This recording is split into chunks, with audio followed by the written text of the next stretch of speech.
佛教中的金刚比着大大的叶，还有用老虎尾巴构成的迷宫，活泼缤纷的色彩画出转经轮与曼陀罗，一幅幅宛如唐卡的精美绘画，浓厚的宗教气息却又散发着轻盈的现代感。这些是来自喜马拉雅山国度的艺术家，充满实验性的当代表现。这个地区的艺术家其实他们有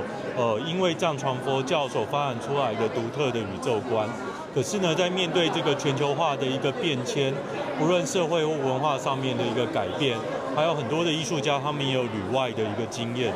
所以说他们其实在一个像迷宫的世界里面呢，重新去追寻自我的这个文化的一个认同。我因为过去有30几年收藏这个喜马拉雅文物艺术的这个经验，是让这2个地方，一个在平原，一个在这个高山，一个是古都，2个是古国的这个文化艺术历史的一个交流。亚洲首次在公立美术馆展出的喜马拉雅当代艺术大型联展，透过双线架构展出尼泊尔、不丹2国4位当代艺术家的作品，当中还包括不丹国王的表妹，用当代手法结合传统艺术技法创作，来重新诠释喜马拉雅的生活，共同展现多样风貌。即将派驻欧盟的大使也特别来欣赏，把这非常传统严肃的这一个宗教跟信仰的原料，